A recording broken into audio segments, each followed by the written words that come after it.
Welcome to the Good Leadership Podcast, where we engage with esteemed thought leaders and explore research-backed strategies and techniques that empower leaders at every level to achieve meaningful results that drive lasting change. Well, welcome to this episode of the Good Leadership Podcast. I'm delighted today to be joined by Dan Pontefract, who is a best-selling author and leadership strategist. He was the former Chief Learning Officer at TELUS, a Canadian telecommunications company with revenues over $14 billion, over 50,000 global employees, where he launched many award-winning initiatives that dramatically increased the company's employee engagement. Prior to that, he held senior roles at SAP, Business Objects, and BCIT. He's also a best-selling author, and today we're going to focus on his third book, which is Open to Think, Slow Down, Think Creatively, and Make Better Decisions. He suggests that in order to mitigate the calamities such as the relentless pursuit of action, mixed with the pressure to do more with less, individuals and teams must combine creativity, critical thinking, and applied thinking to their approach. Welcome to the program, Dan. Thank you, Charles. So great to be here. Can't wait to dig into this meaty topic. It's definitely meaty, but before we start unpacking some of these big ideas, I'd love for our listeners to learn more about your background. Yeah, I'll try to be as quick and succinct as possible. So my last name, Pontefract, is Latin for broken bridge. So I kind of cheekily suggest I'm trying to be the opposite of my last name, Charles. I'm trying to build bridges with leaders to leaders and organizations to organizations. So I'm kind of what I call a pracademic. So I started out in academia, and then I went and sort of applied that from a practical sense in the corporate world. So between basically three big gigs, between, as you mentioned, BCIT, SAP, and TELUS, I found my way in between the leadership, business, technology, how do you build great culture space, and went out on my own as a company of one 5 years ago. And yeah, I've written 5 books now. It means I'm a masochist. And I do a bunch of consulting and speaking and workshopping, and can't wait for this particular one as well, of course. Wonderful. Well, let's dive into the book. And if you could just kind of, for our listeners, briefly explain the main idea behind your book, Open to Think. What inspired you to write it? My inspiration comes from the fact that I'm always studying us, the human beings. And in particular, I spend so much time with leaders that I am studying them probably more so. And this book, although it published in 2018, was being written in 2016, 2017. And at that time, I'm still in the corporate space, meaning I'm an executive at TELUS as its chief envisioner. And I'm working with lots of different people in that role because it's an external consultancy that I had developed. So we're working with all kinds of organizations that are TELUS clients on their culture, on their leadership. And in and amongst working with all these different types of leaders, I sort of recognized that there was something brewing. And Charles, that was just basically busyness. And the busyness was aided and abetted by distractedness, which was aided and abetted by some paralysis by analysis, the sort of flip side. And what I was noticing, I should say, was, well, why do we think that we can just keep piling on more doing without really stepping back and saying, well, how do we do the doing? What goes in, what goes out, and how will we become more effective, even more efficient in that modeling? Because we just kept adding more and more. And so there I went off, sort of investigating and researching and interviewing a whole whack of people. If my theory was right, I think it was. But I must say, Charles, I think it's worse than ever. So my book has not made a dent. Well, like we were saying, though, before we started the interview, is that it seems to me that you had a crystal ball, because this is more relevant and more needed now than ever. And I just want to get that word out, because I think when they read it, it will make a dent for them to be clearer thinkers, less busy, and more mindful of where they're really hopefully going to focus their energies. And your approach has 3 different pieces: creative thinking, critical thinking, and applied thinking. And you have certain questions that an individual should ask for each one of those as we unpack each one of these. But give us that framework. Why pick these 3 for the open thinking framework? So yeah, the book's called Open to Think, first of all, and I'm being cheeky with that because it's a double entendre. And so I want people to open the book to think better, but they also encourage them to be open, literally, to think. And I think that's part of the double entendre point there is that we become very closed in our thinking. And what I mean by that is we spend a lot of time in that third component, which I call the applied thinking, which is the doing component. And so if you're only doing, you're closing yourself off to arguably the two more important pieces or components to open thinking, which is, as you mentioned, creative and critical thinking. And I got to say, Charles, that I'm actually doing a disservice to the model because I'm honestly reiterating something that Mrs. Guyot told me in grade 5. And Mrs. Guyot in Hamilton, Ontario, just outside of Toronto, where I grew up, instilled in me in my grade 5 class the importance of creative and critical thinking.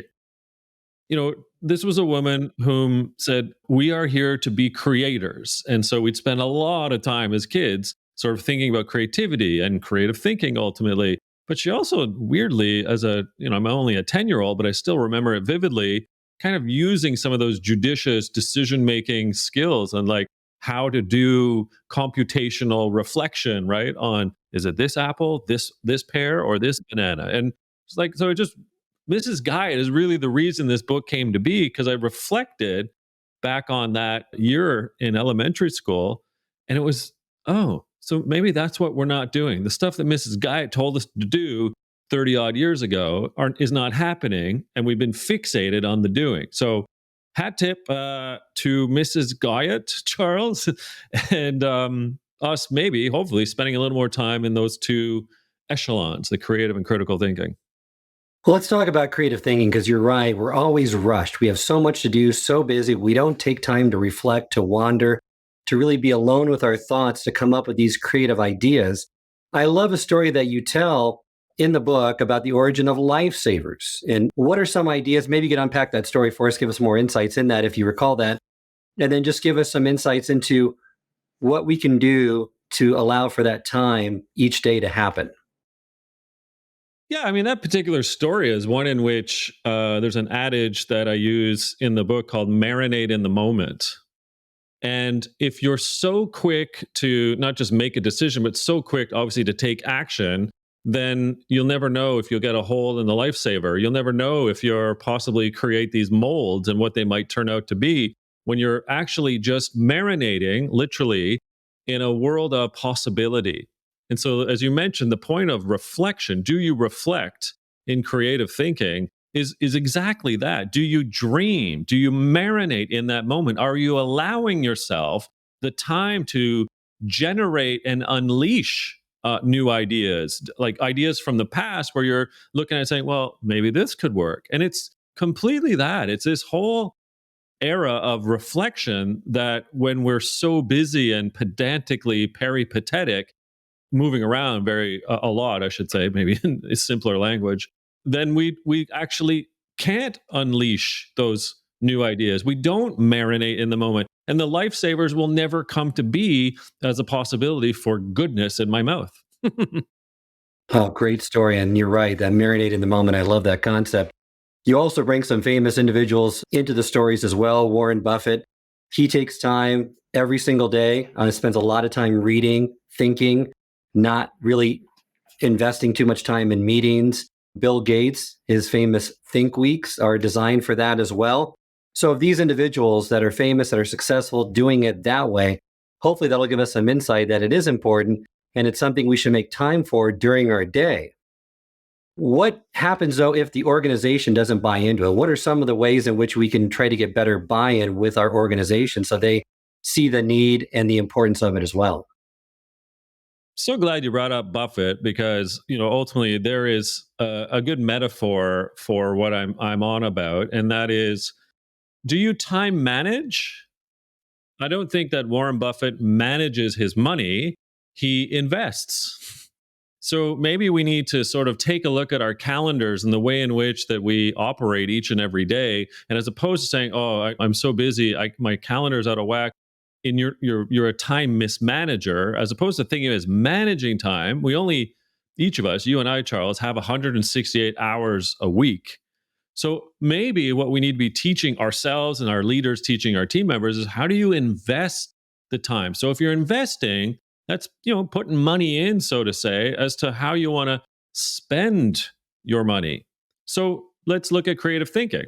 So if you're thinking, pun intended, I suppose, but if you're thinking as a leader, well, how much time are we investing in our own creativity, that marinating in the moment? So, what tactics are we using? Just start at the team level. What tactics are we using to say, you know what?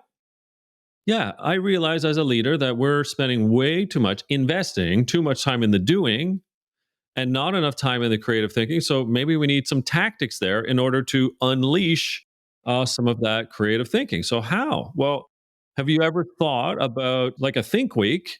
Could you have brainstorming days once a month? Could you have brainstorming afternoons? Could you have 2-hour dedicated slots where people are just able to not do, but riff?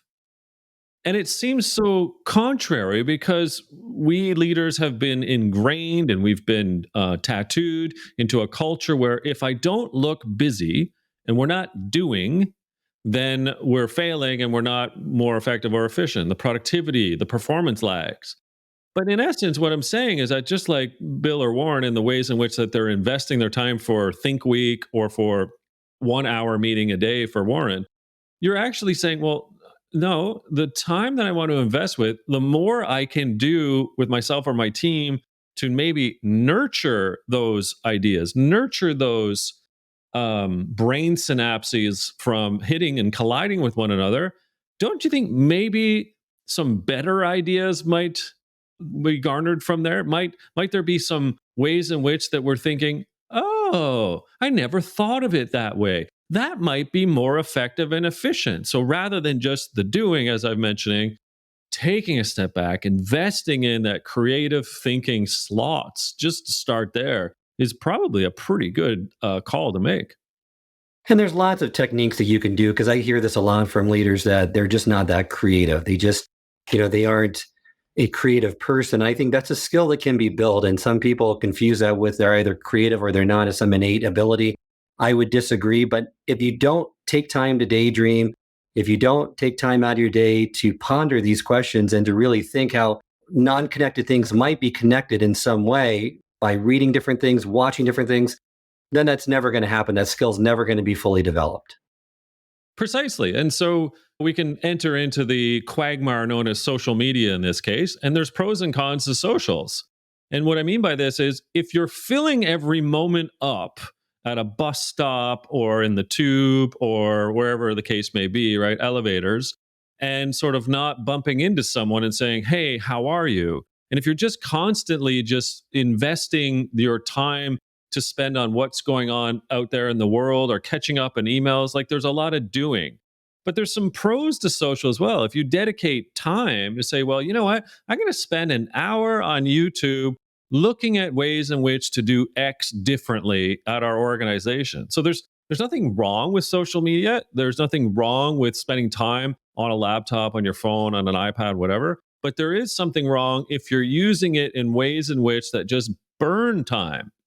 And that's something that I think leaders really need to help their team members see, because there's a lot of burn time out there, in my opinion, Charles.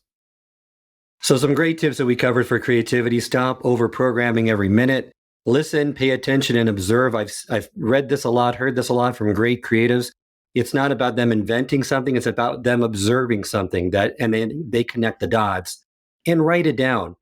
A lot of us have great thoughts, but if you're not capturing them in some way, shape, or form, I know, Dan, you like Evernote, but whatever form you do, just make sure that you capture it down. Don't rely on your memory to remember when you need that information, because likely at that point it's going to be gone.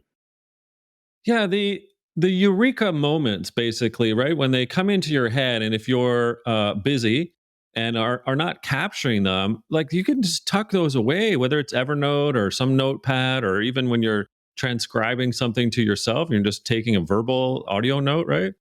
gosh, they're so good when you can have a bank of them left in some sort of online system that you've created for yourself to go back and kind of review and like, oh yeah, I remember that from that meeting or that walk or what have you. So, gosh, that's such a good one. Thanks for reminding me of that itself, Charles.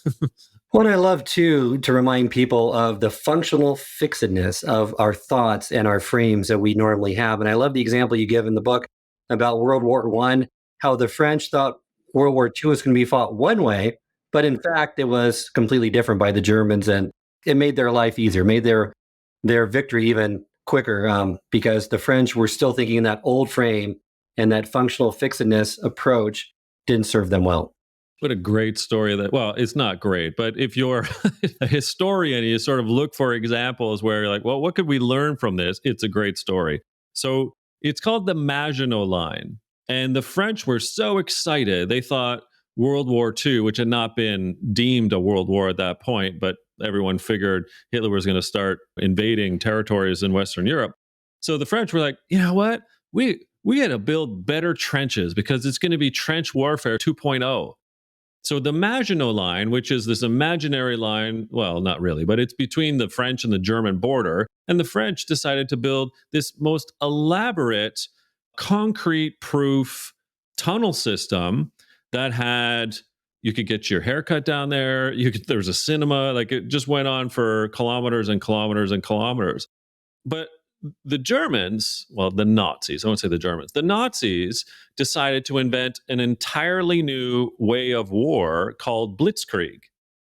And blitzkrieg, in two different ways, basically means you stun your opponent in sort of pincer movements using kind of art of war language. And they kind of took art of war and they took their own thinking and their own technology advancement. They're like, we're going to scare the heck out of these people by being quick and flanking so that they have no way out. And they did that repeatedly in the Netherlands and Belgium and certainly at the Maginot Line. And the French had no way out. They're like, okay, here's our country. So again, terrible in terms of human history, but there's a very stark difference between going back to what you're used to and maybe in this case the Nazis were like, actually, maybe we could do this differently. What are your ideas, team? And they came up with something called blitzkrieg. So we talked about the creative piece. Now let's talk about the critical thinking piece, which I think is more important than ever. And you mentioned that it's the most difficult possibly out of the three to develop. And I think it's exacerbated now by the fact that we're inhibited by technology. We're outsourcing everything, including our critical thinking, to technology. And talk to us a little bit about how technology has made it even less so that we're exercising this critical thinking muscle. Well, I mean, Charles, this is one man's opinion, but is slightly backed up by research, and we've become lazy. So, lazy in the sense of how do we quickly get to a decision because the pressure of me having to do a lot more on top of what I already do is there, it's palpable. And so, whether these days, don't forget this book was released in 2018, but written in 16 and 17, these days, what I see is a whole heck of a lot of, let's let old Chatty sort this out for us. So, Chat GPT or other GPT models are now becoming the almost a de facto decision making framework for many people. Like, tell me what to do here. What do you think? Like, how can I make this quicker, better, faster? So I'm excited about some of the creativity that old Chatty, as I call it, can unleash. What I'm frightful of is that people will outsource the decisions that need to be more thoroughly thought through from good investment of creative thinking metrics and ideas to then say, oh, no, the AI told me this. So terrible. To your point about Frost, so I opened the book with a poem. It's a Frost poem. And basically, I'm about 7 or 8 paragraphs in, I think. And I'm kind of cheekily taking people down a path that suggests that the poem is called something else.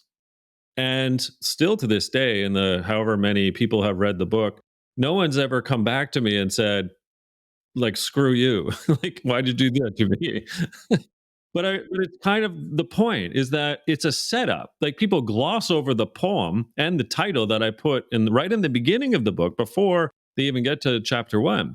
And that's kind of what we're doing. We're living in our decision making by what I call fridge magnet theory.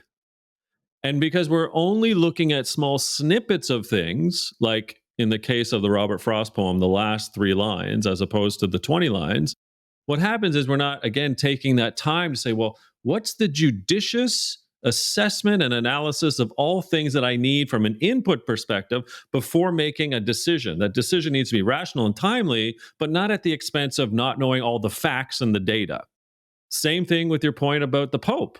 So when thousands upon thousands of people were duped by a very fake press release in 2015 that suggested the Pope Francis had endorsed candidate Trump at that point. You've got that thing went viral everywhere, not for the right reasons, for the wrong reasons, because people on a certain set of the spectrum of the political arena said, "Oh, isn't this great? Look, this candidate's got the approval of a pope." Now, first of all, no pope ever would seemingly support any political candidate, let alone one in America. But people didn't stop and think critically. Thumbs up or thumbs down? Does this make sense to you? Which again goes back to when we outsource our thinking to the mass and the mass is wrong, we end up looking quite foolish and we're going to make some seriously bad decisions, as a human being back to our organizations to put it back in a frame of reference. Well, those two are great examples, just strengthening your point about critical thinking, that we don't look at these ideas under a critical eye and really examine the veracity of those, right? We just assume that whatever on social media, whatever we heard with the buzzwords is there. Now, fake news and alternate forms of propaganda, they've always been with us. However, access to modern technologies, I would say, has accelerated and amplified this impact greatly. The wildfire propagation opportunity of social media and even email, quite frankly, but nonetheless, like technological means, I mean, far outweighs like the leaflets and pamphlets that were being dropped in World War II by the Nazis over certain cities in Western Europe and England. So there's an example, right? But for us to step back, or not to step back, I should say, even whatever, it's not about politics, it's not that, it's just about us in our humanity. To not step back and to critically analyze and assess before expediting a decision. Back to marinate in the moment, it's equally important in the creative thinking realm as it is in the critical thinking realm to be able to stop, pause, and say, what is the impact that this decision will have? What is the impact of what I'm reading right now? Is it true? Is it verified? Have I fact checked this? I mean, another great example of recent days would be certain networks in the US hiring literally fact checkers. I mean, you didn't need that in yesteryear, but these days you need it to prove a point, to say, stop believing the brush fire of insanity. You got to stop and sort of pull back and say, is it true or not? That's where we are, Charles. Well, let's look at some of those behavioral attributes that make up critical thinking. You give 5 of them, and those are deciphering, collaborating, time, decisions, and flexibility. Love to talk a little bit more about that first one, deciphering, because we're inundated by information, by facts. And I think I forgot who said it in the book, but how he breaks up his day in terms of sifting through all this information. So, he spends 20% of his day reading as broadly as possible about trends affecting the world, another 20% of his time learning about new solutions of what they're designed to do. The ones that interest him, he spends another 40% trying to sort out what they actually do. And then the remaining 20% listening and watching people trying to learn about their needs and issues. A great way to break down your day to become a more critical thinker. Well, I mean, that comes down to the point, what's your discipline? The whole open thinking model between the 3, creative, critical, and applied, comes down to the discipline that you need to put in to the input and output of your thinking. And so if you have the discipline in you to, for example, calendarize your day so that you do have color-coded opportunities, whether your Outlook, Google Calendar, whatever you're using, to say, this is my creative thinking time, my critical thinking time, or my applied thinking time. And what I mean by that is you're just categorizing. And you do have to start asking yourself, of again the 168 hours we each both have in a week, what are you doing to properly invest in that? And when we hope for the best, Charles, in terms of where our critical thinking goes, where do you fit it in? So you're smushing that in where? So if you've not set up a point or time or a discipline, the muscle that allows you whatever percent it is, 10%, 20%, just time in the day, time in the week, time in the month. If you're not proactively invested in some sort of methodology that is going to allow you to say, oh, you know what? I've got time set aside. I've invested in me already to actually process all of these inputs, and then maybe I need to involve people. Maybe it's not just the buck stops here, I'm the boss decision. Maybe I need to go iterate a little bit, which is the whole point of open thinking. It's iterative. So you can go back and forth between creative and critical, for example. It's like, okay, now I think I've got enough input. Now it's time to make that decision. And now I'm going to switch over to my green color and we're going to apply that decision. And so I mean, I'm oversimplifying it probably, but at the end of the day, how you're creating the discipline in you between the three types of thinking, I think is just rule number one, firstly. Well, and then having that discipline to be focused so that you allot that time and prioritize it. You mentioned in the book, and one of my favorite authors is Cal Newport, and his book Deep Work, and what he looked at with Adam Grant and how prolific he was, and really carving out portions of the day for those most important tasks, whether you call them the MITs, whether you call it your deep work that you need uninterrupted focus time on for critical thinking, for creative thinking. That's essential, because if you just have intermittent interstitial slices of time throughout the day, it just doesn't work the same. It's not the same quality, and you aren't going to get the same results. I have a stat, and this is from Atlassian. So Atlassian found that 73% of all work suffers from proper deep work. So again, back to Cal and sort of hat tip to Cal, he found that basically three-quarters of the things that we're doing are at the expense of having the time in which to do the deep work. So there's a suffering of the output or the performance. And so when you start looking at like BLS data or Statistics Canada data or the data in the UK and Western Europe through the EU, we all can see a performance degradation over the past several years. And it's not just pandemic related. So it was coming into the pandemic for 4 or 5 years, and now we still sit at this degradation point. And I'm thinking to myself, well, actually, folks, we knew this was happening. There's a corollary to what it is and how we spend and invest in that time. So when we're not, again, saying, you know what, folks, we're going to invest a day or 2 days in just grappling with what this problem is and brainstorming and ideating and whiteboarding and getting people in and out and getting different thoughts and opinions and ideas, like that's the problem, is that we're not invested in that time spent on, again, the interrelationship between the critical and the creative, frankly. For those behavioral attributes, is there one more important for critical thinking to occur than the others? We kind of touched upon the deciphering, getting that information into a manageable framework so you can critically think about it. But the other ones were collaborating, time, decisions, and flexibility. Have you noticed from your experience, your work, your coaching of different corporate clients, is there one they commonly struggle with?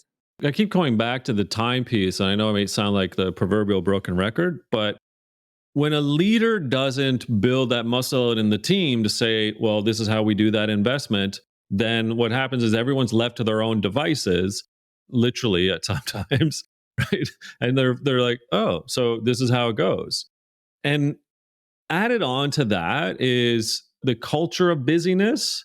And when that culture of busyness is about the doing and it suffers and takes away from the time investment, obviously in the critical thinking phase, it just gets kind of thrown by the wayside. And what do you have? You have ineffectual, potentially ineffective decisions that make you do rework downstream. And I think that's part of the problem of the performance lag. Absolutely. You mentioned too, there's great advice that you give, time cushioning.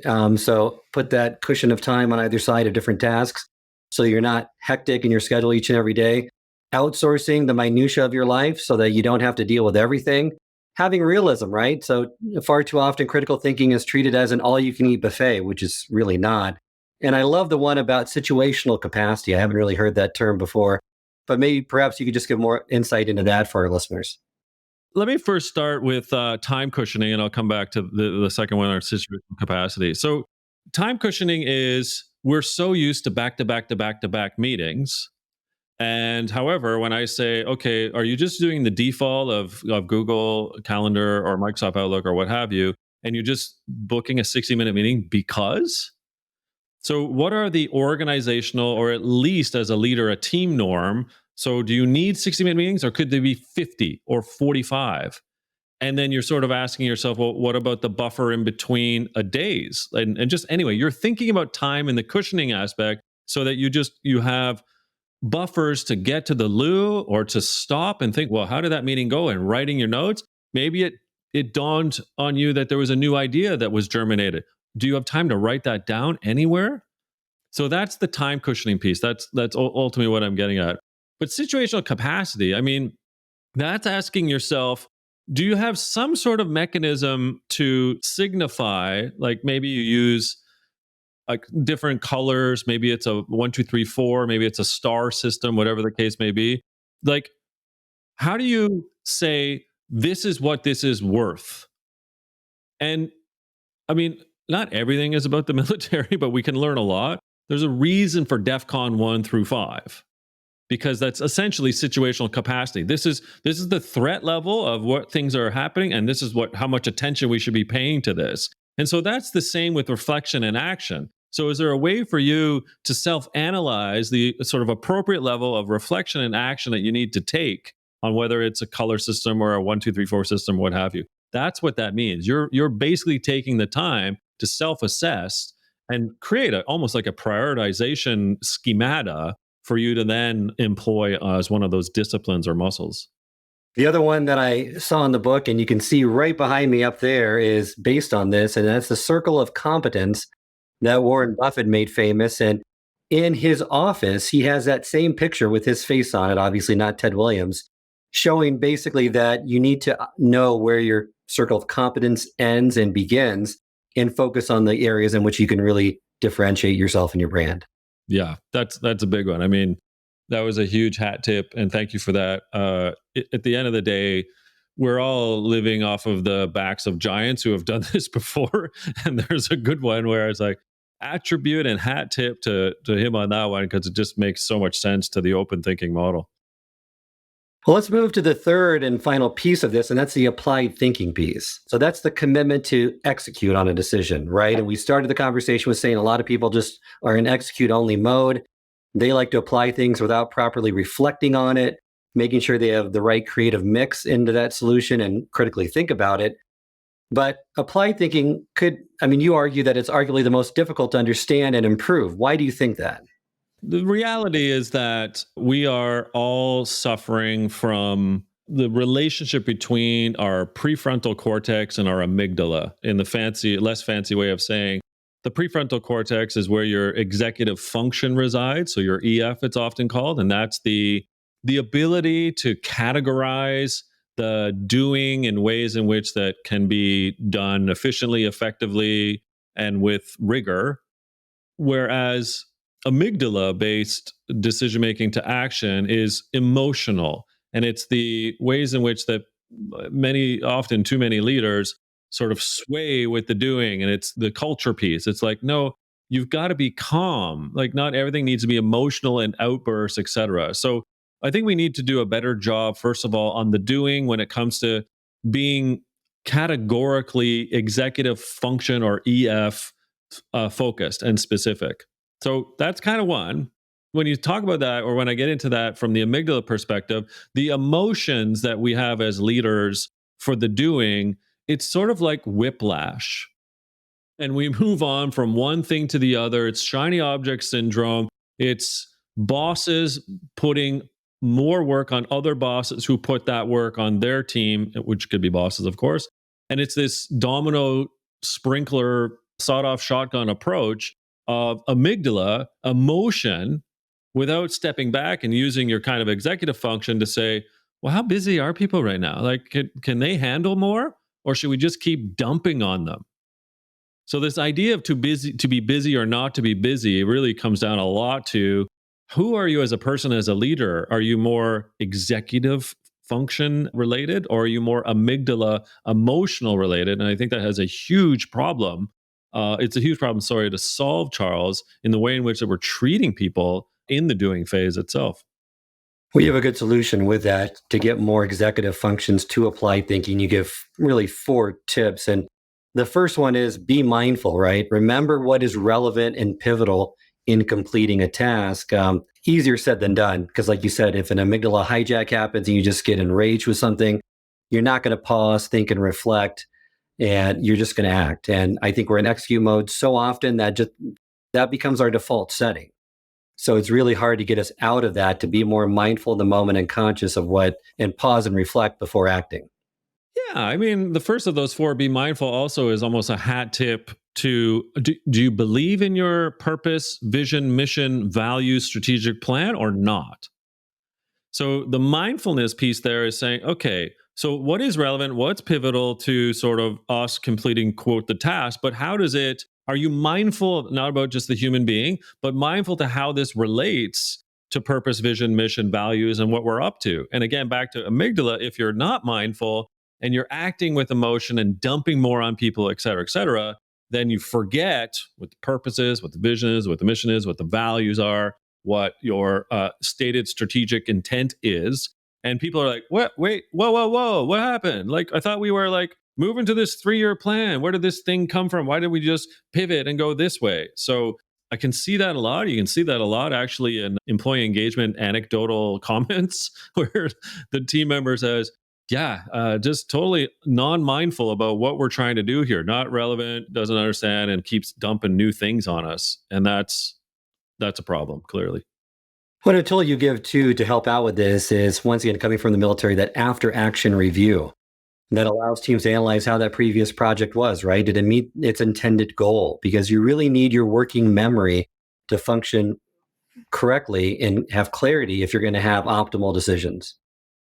So one of the things we haven't brought up, which is I think I'll do now, is even though there's kind of wordy, like creative thinking, critical thinking, applied thinking, the simpler way to think about it is dream, decide, do, repeat.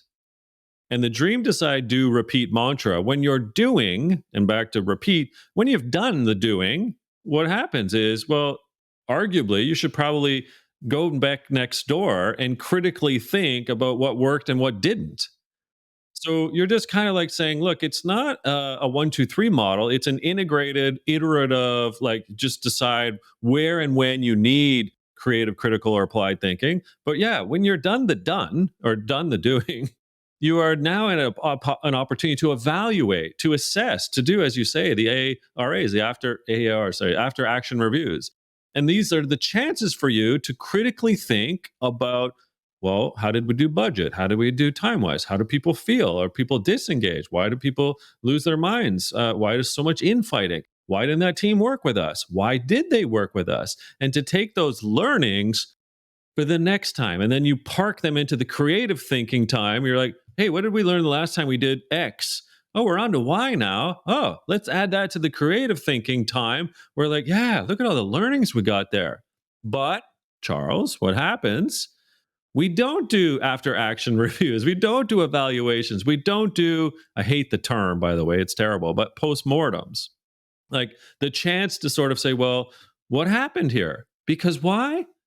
Because we go on to the next thing so quickly and it's more doing. So it's so important to have that opportunity to reflect and learn how we did the action so that the next time we dream and decide, we've got that tuition value, I'll call it.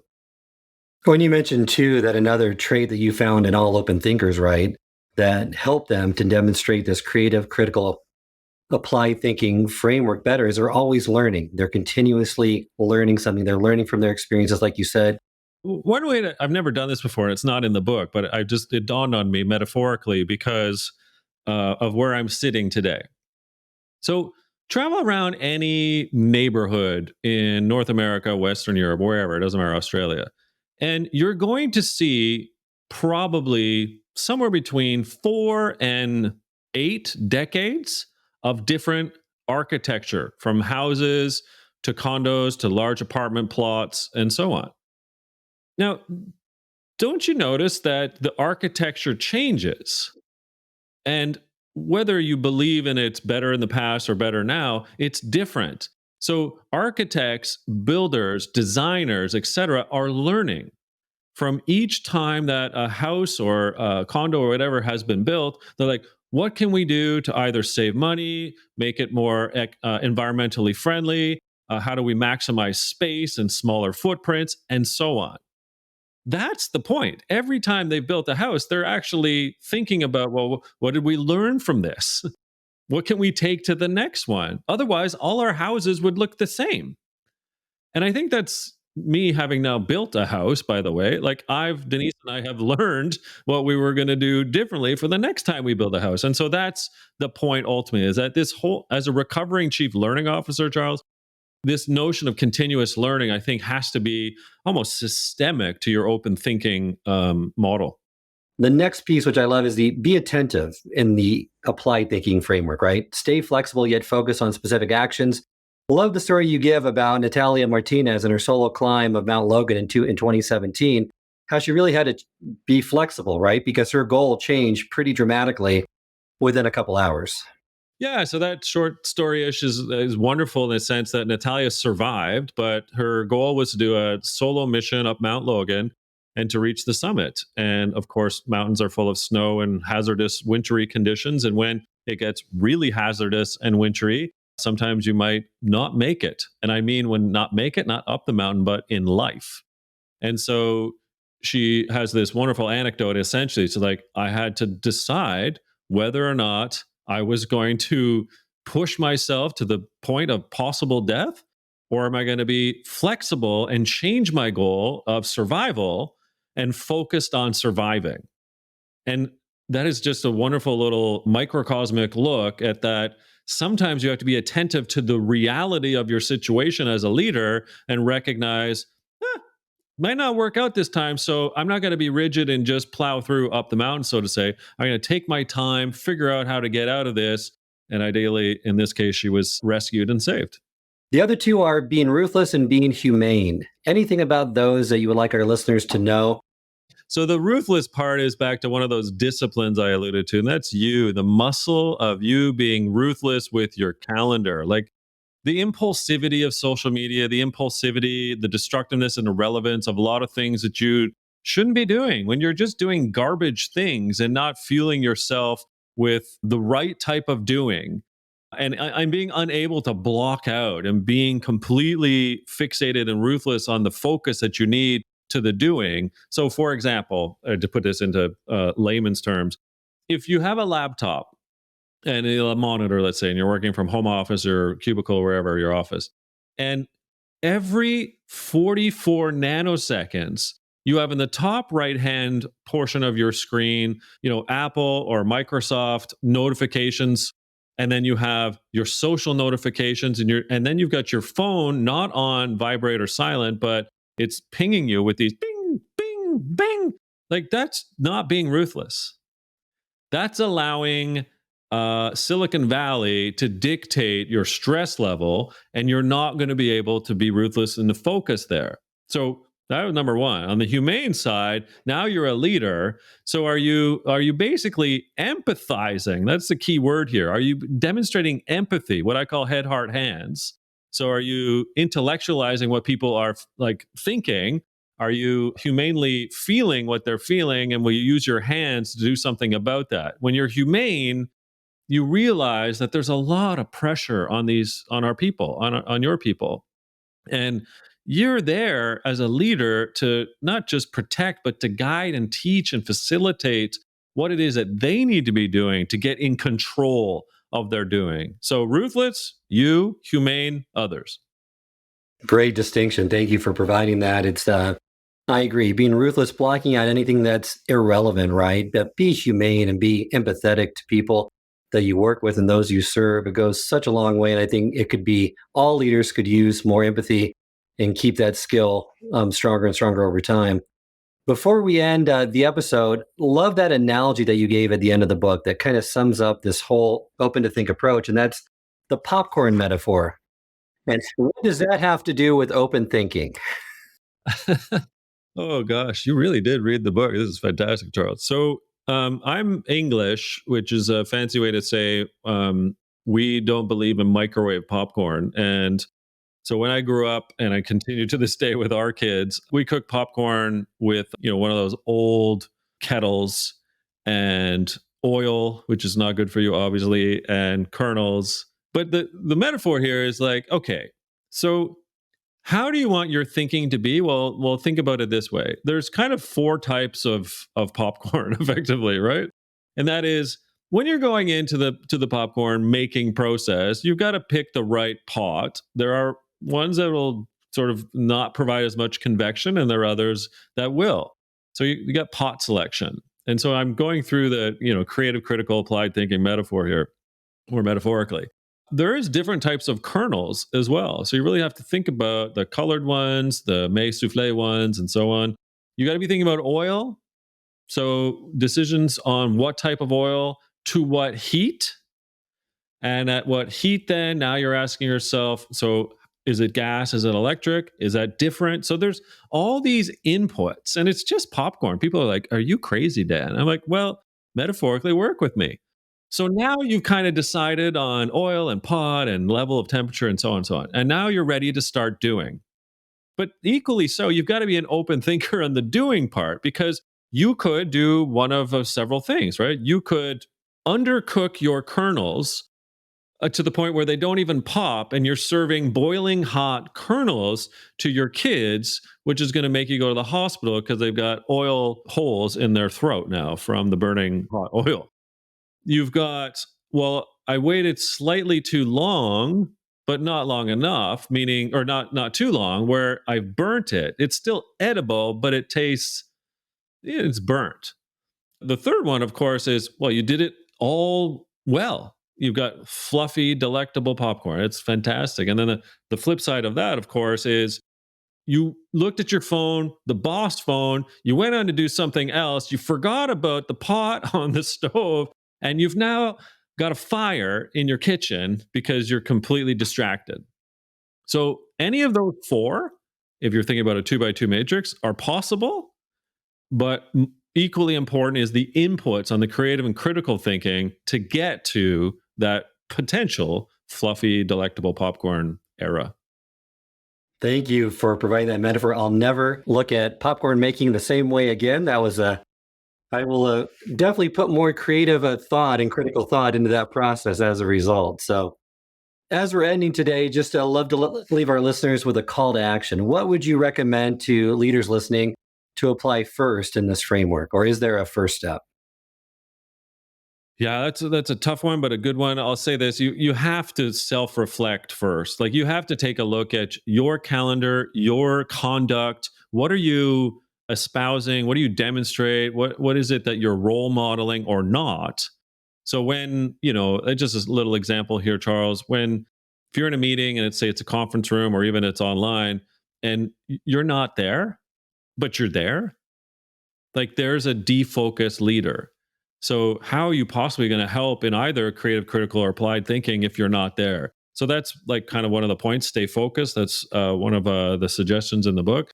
Do something to help yourself demonstrate what are these components of open thinking. When you start demonstrating it and uphold that, gosh, like, you got a team now. They're like, oh, okay, well, this is what we believe in around here. So we're probably going to be better at it over time. Remind our listeners how they can get in contact with you and learn more about your work. Well, I mean, for this particular piece of work, I think opentothink.com is the easiest method to get there. And that'll take you to a bunch of other places within the site to learn a bit more about me. I hope this episode has provided you with valuable insights. If it has, I ask you to share it with someone who would also benefit from it. If you've been enjoying and gaining knowledge from this podcast, then subscribe to our YouTube channel, where you can find all the previous episodes of the podcast and additional learning resources. You can also subscribe to the podcast on Apple or Spotify and leave up to a 5-star review.